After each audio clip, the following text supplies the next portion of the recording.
रुख रोहतक का करेंगे। अपनी मांगों को लेकर एक बार फिर सड़कों पर उतरे हैं यहाँ किसान।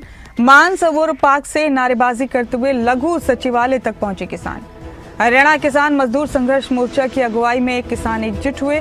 जिला प्रशासन के माध्यम से सरकार को 15 सूत्रीय मांगों का ज्ञापन भेजा गया है। मोर्चा के प्रदेश अध्यक्ष उमेद सरपंच ने किसानों की अनदेखी का आरोप लगाया। साथ ही खाद की कमी और खेतों में हुए जलभराव जैसी मांगे भी किसानों की तरफ से उठाई गई।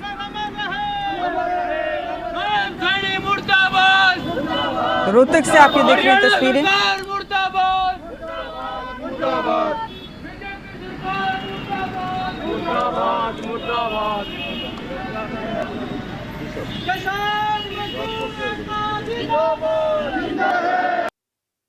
अपनी कई मांगों को लेकर किसान एक बार फिर से सड़कों पर नजर आ रहे हैं। आज हरियाणा के अलग अलग जिलों में प्रदर्शन का शेड्यूल रखा गया है। फिलहाल हम लोग रोहतक में मौजूद हैं। मेरे पीछे तस्वीरें जो आप देख रहे हैं, ये रोहतक का लघु सचिवालय है, जहां पर किसान काफ़ी संख्या में पहुंचे हैं और यहां पर ज़बरदस्त नारेबाजी चल रही है। किसान अपना ज्ञापन लेकर आए हैं। किसान मजदूर संगठन के बैनर तले अलग अलग किसान संगठन यहाँ पर पहुंचे हैं और लगातार नारेबाजी कर रहे हैं।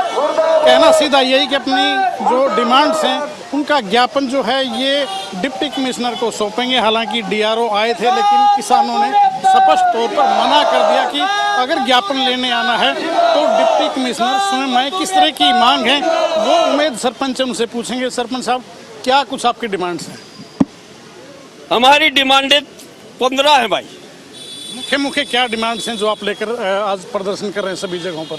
हमारी मुख्य डिमांडें हैं, एक तो खाद बीज की जो सप्लाई है। अब की बार खाद के ऊपर किसान पे लूट हुई है। डीएपी पे प्राइवेट मार्केट दुकानदारों ने नकली डीएपी बेचा और किसान को मार दिया।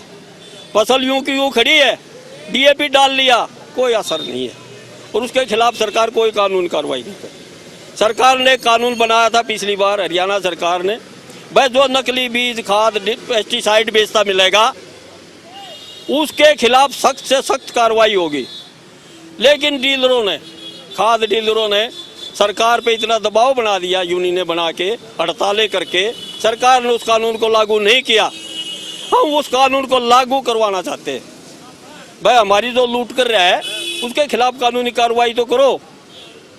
और खाद की सप्लाई जो है ना, यूरिया और डीएपी कोऑपरेटिव सोसाइटियों में सुनिश्चित कर दो, ताकि प्राइवेट आदमी उसमें मिलावट करके किसान को लूटे ना। ठीक है। इसके अलावा जल भराव की भी बड़ी समस्या देखने को मिल रही है। जल भराव से होने वाले नुकसान को रोकने के लिए नदी नाले जो है उन पे बांध बूंद बनाए, उनकी सफाई कराओ, उन पे बांध बनाओ, वो फ्लड नाले। यदि वहाँ से निकासी की व्यवस्था नहीं है तो वहाँ पे ड्रेन या पाइपलाइन से उस जल भराव की निकासी की जाए। उसके लिए ये है हमारे। तो ज्ञापन डिप्टी कमिश्नर को देने आए, डिप्टी कमिश्नर ने तो नहीं पहुँचे शायद। यहाँ पर डीआरओ आए थे, अपन मना कर दिया। डीआरओ साहब आए थे, हमारा ये एक ही फैसला हुआ था वहाँ से मानसरोवर पार्क से चले। भाई कमिश्नर डीसी साहब को हमने ज्ञापन देना है, हम किसी दूसरे आदमी को ज्ञापन दे के नहीं जाएंगे।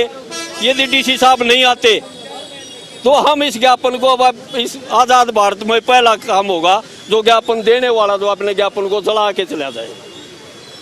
सत्यपाल मलिक जी को श्रद्धांजलि दी। सत्यपाल मलिक जी को श्रद्धांजलि दी है हमने। सत्यपाल जी मलिक जी 5 राज्यों के गवर्नर भी रहे हैं, लेकिन सरकार ने इतनी बेरुखी के साथ उनका जो व्यवहार किया है वो बहुत ही निंदनीय था। इसी तरह हमारे उसके उपराष्ट्रपति के साथ भी ऐसा ही रूखा व्यवहार सरकार का हुआ है। हम सरकार की इस तरह की नीतियों के कतई खिलाफ।